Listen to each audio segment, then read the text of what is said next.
di mana suatu zat memperoleh elektron, dan reaksi oksidasi di mana suatu zat kehilangan elektron. Nah, di sini ada contoh dari reaksi redoks, yaitu reaksi pembakaran hidrokarbon. Reaksi pembakaran propena C3H8 dengan oksigen. C3H8 ditambah dengan 5O2 menghasilkan 3CO2 ditambah 4H2O.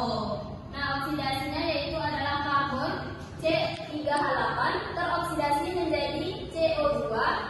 Dalam C3H8 kehilangan elektron. Dalam reduksi, oksigen tereduksi menjadi H2O. Oksigen dalam O2 memperoleh elektron. Nah, selanjutnya itu ada reaksi asam basa. Reaksi asam basa adalah interaksi kimia di mana asam dan basa saling bereaksi untuk menghasilkan garam dan udara. Nah, reaksi asam basa itu memiliki beberapa teori. Anak-anak tahu nggak apa saja teori reaksi asam basa?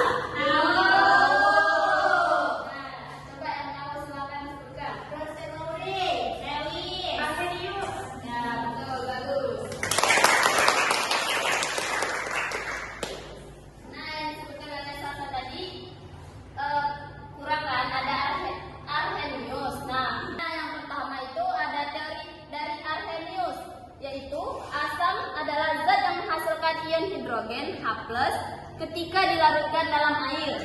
Basa adalah zat yang menghasilkan ion hidrogen OH- ketika dilarutkan dalam air.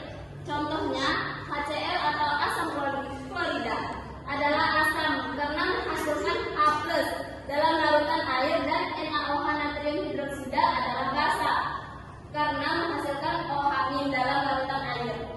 Nah, jadi HCl itu adalah asam, NaOH adalah basa. Yang kedua ada teori Bronsted-Lowry.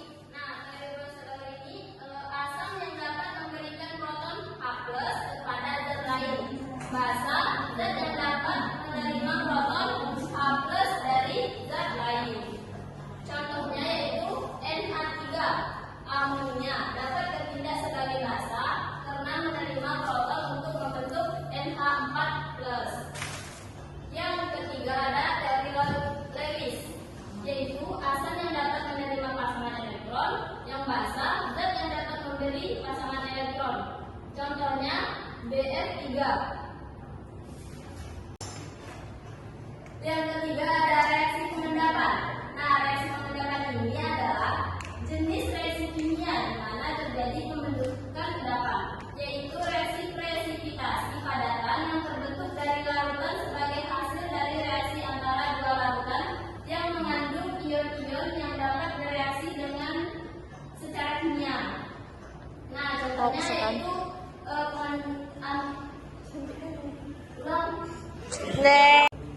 contoh umumnya dari reaksi pengendapan adalah reaksi antara larutan ion logam dengan larutan ion anion yang menghasilkan senyawa yang bersifat netral dan tidak larut dalam air. Nah, selanjutnya ada reaksi pembakaran. Nah, reaksi pembakaran adalah reaksi kimia yang terjadi ketika suatu zat, biasanya bahan bakar, bereaksi dengan oksigen atau O2 dengan cepat, menghasilkan panas dan cahaya. Reaksi ini umumnya merupakan jenis reaksi redoks, reduksi atau oksidasi, di mana bahan bakar menghasilkan oksidasi, kehilangan elektron, dan oksigen mengalami reduksi, mendapatkan elektron. Nah, contohnya di sini ada CH4 ditambah 2O2 gas menghasilkan CO2 ditambah 2H2O. Nah, yang terakhir ada reaksi hidrolisis.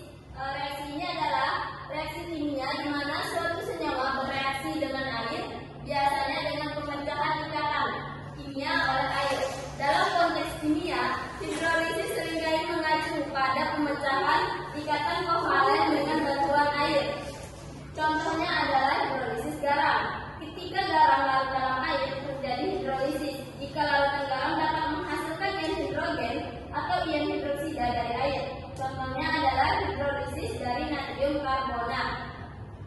Nah, baiklah, sekian materi kita pada hari ini.